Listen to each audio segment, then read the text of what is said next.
Hey guys, today I wanted to do a quick video about voltage drop and how to use it to find parasitic draw. So jumping right into it here, we're going to take our high quality multimeter and place it across our fuses here, checking each circuit individually.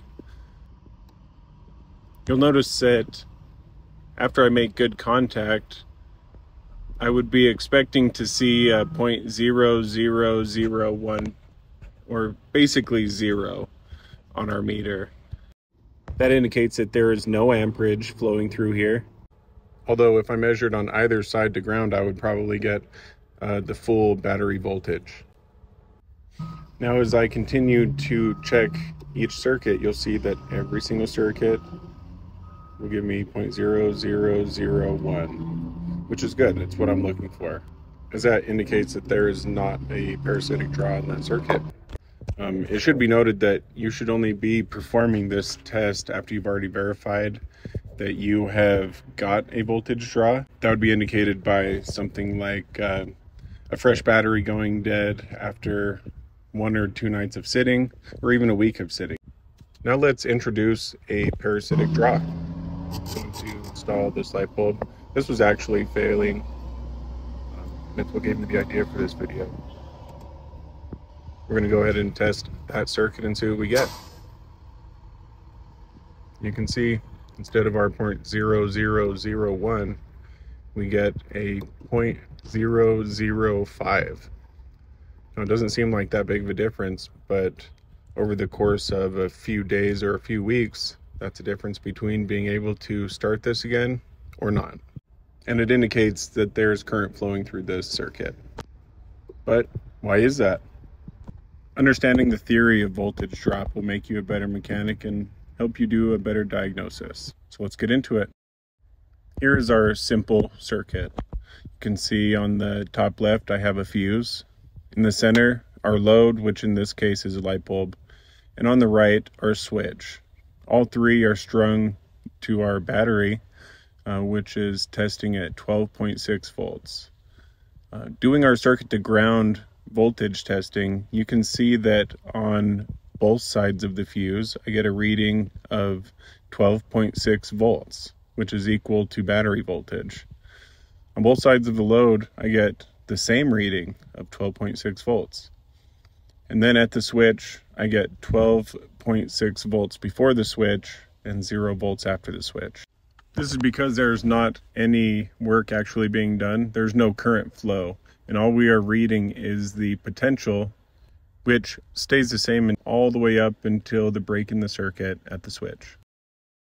Now on that same de-energized circuit, when we do our voltage drop testing with our meter placed before and after each component, you can see that at the fuse, we get a reading of 0.00 volts. This is our 0.0001 that we received earlier. You can see that across the load in the circuit, we also get the same thing, but across the switch, we get a reading of full battery voltage. Energizing that circuit, you can see that it mixes everything up a little bit. Before our fuse, we still have full battery voltage, but you'll notice that right after the fuse, we have a small amount of voltage drop. This is what we're looking for when we're trying to decide if we have parasitic load on a circuit that should be de-energized. Now across our main load light bulb, you can see that we drop almost all of the voltage from 12.595 to 0.005 volts. And then at the switch, we lose all the rest of our voltage, bringing us from 0.005 down to 0.00. This is all thanks to the interesting nature of electricity, where across every bit of resistance in the circuit, no matter how small, you'll have a change in your voltage. Now, even though there's not supposed to be any resistance at the circuit across the fuse or the switch, there's a small amount of resistance at every connection in any circuit, and it's measurable doing voltage drop. Moving on to our energized circuit voltage drop testing, you can see that as we test on either side of the components, At our fuse, we get a reading of 0.005. Across our main load, the light bulb, we get a reading of 12.59.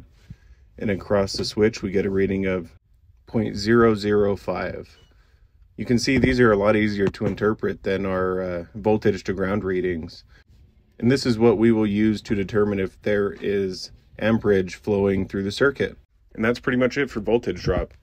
Now, in conclusion, some key takeaways I want you to take from this video are, it's more than likely your parasitic draw is something simple like a light bulb or a CD player. Some other very likely options to check into would be your starter, your alternator, or anything aftermarket that's been added onto the vehicle. If this video was useful for you, like and subscribe. Thank you.